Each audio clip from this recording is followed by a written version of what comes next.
Alright, let's take a look at products and how we create those. So I'm going to take a look at one here, this RAT5. You can see this sample which has routing and materials that use it. And we'll go through this example here. You can see here that we've got the item, we've got a description, we can put in the weight, and then you can say, is this the actual weight? Is it actually 6,500 pounds, or is that a estimated weight? Just by checking here. We've got a labor checkbox. This is for just things that maybe you're doing as a service, that it's not a material item, you're not counting it on inventory, you just need to mark it as something that you do as work and that you're selling to a customer, so you can mark something as labor only. Most of your products for manufacturing, though, will be left as non-labor.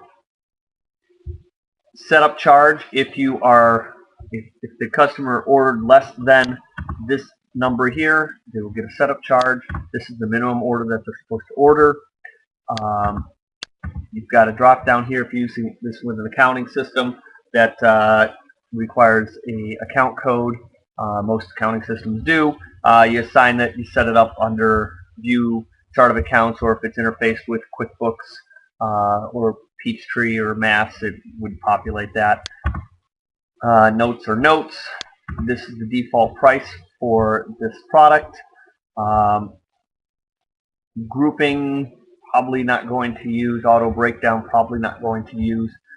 Here we've got how many are on open orders and how many currently are on hand as finished products. And those populate as you do things. Those will automatically just fill in as activity goes on.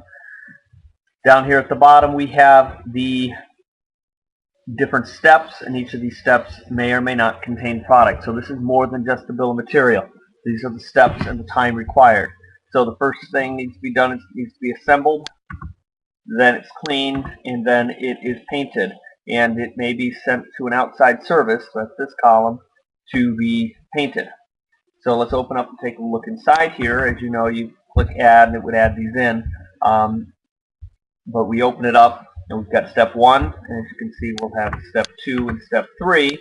Step 1 is to assemble, and you can put details and materials.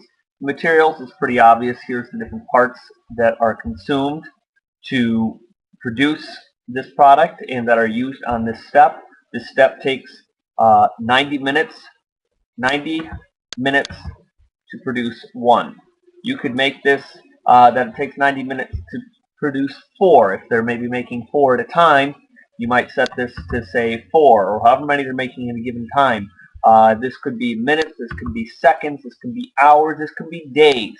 How long does it take to make X number of parts? Details here can include links to pictures. It can be just general text about how to set it up. If you look here, you can scan something in. You can do a search to find a picture or an image so that you've got a quick reference. So if there's a maybe step 1 is setup, and it might be an 8-hour setup on the job, and you can have pictures and details about how what that setup would actually look like, and they could all be contained in here for very easy visual reference. This checkbox here, is it actual amount of time, or is this an estimated time? Have you actually gone out there and timed it and found out that it's 90 minutes, or it's roughly 90 minutes? It's basically all that's saying is a flag for you for future reference. As you get actual times, you'll want to probably start pulling them in and start checking with actual time. Step 2 is clean. There are no materials used here, although again there might be certain notes. This note here is the amount of what the pressure setting should be for the pressure sprayer, and that here we can see it takes 1. If you can do 4 an hour, then you would make this 4. You'd make this 4 per 1 hour. Now we'll go down and look at the last step and see painting. And painting here are some specific steps, but we've set it to be done by an outside service. So an outside supplier is actually going to perform this, and they will probably say, you know what, not based upon hours, it's going to take days because you got to ship it to them and ship it back.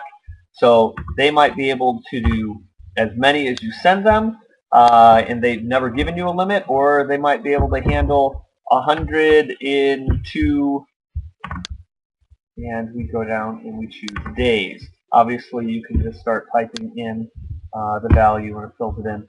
But so now it says they'll do 100 every 2 days, and that's allowing us shipping time and stuff in there as well. Save that, and now this all reflects how long it takes to do make this product, which will be very useful in figuring out our drop dead dates when we go to create actual orders. And that is the basics of what you need to know to get started with putting in products.